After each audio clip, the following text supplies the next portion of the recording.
Breaking news. Team India captain Rohit Sharma సంచలన నిర్ణయం తీసుకున్నారు. టెస్టులకు రిటైర్మెంట్ ప్రకటించారు. హిట్ మ్యాన్ ఇన్స్టా స్టోరీ ద్వారా తన రిటైర్మెంట్ ను అనౌన్స్ చేశాడు. ఇప్పటికే టీ20లకు రిటైర్మెంట్ ప్రకటించిన రోహిత్ ఇప్పుడు టెస్టులకు కూడా అలిద్వా పలికేశాడు. తన కెరీర్లో 67 టెస్టులు ఆడిన రోహిత్ 4301 పరుగులు చేశాడు. 24 టెస్టు మ్యాచ్లను కెప్టెన్గా వ్యవహరించాడు.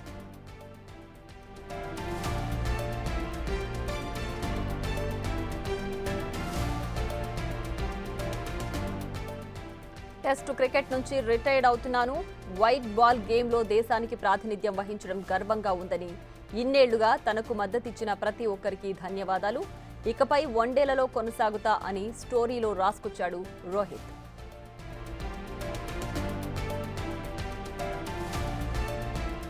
రోహిత్ టెస్ట్ మ్యాచ్లకు రిటైర్మెంట్ ప్రకటించడానికి ముందే ఓ కీలక ప్రచారం జరిగింది.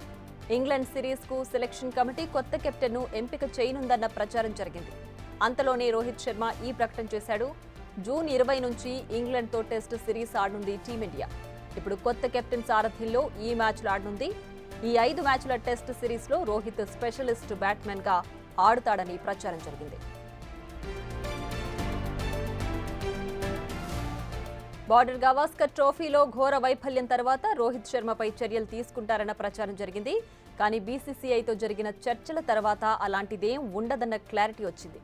కెప్టెన్ను మారుస్తారని ముందు నుంచే ఊహాగానాలున్నా రోహిత్ ఈ సిరీస్ ఆడతాడనే నమ్మకం ఉండేది. బీసీసీఐ కూడా రోహిత్కు అవకాశం ఇచ్చేందుకు సిద్ధంగా ఉందని తెలిసింది.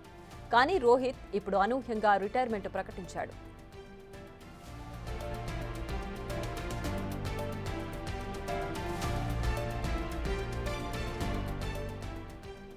ఇంగ్లాండ్తో జరిగే సిరీస్కు జస్ప్రీత్ బుమ్రా, రిషబ్ పంత్, శుభ్మన్ గిల్లలో ఎవరికో ఒకరికి టీం పగ్గాలు దక్కబోతున్నాయని తెలుస్తోంది.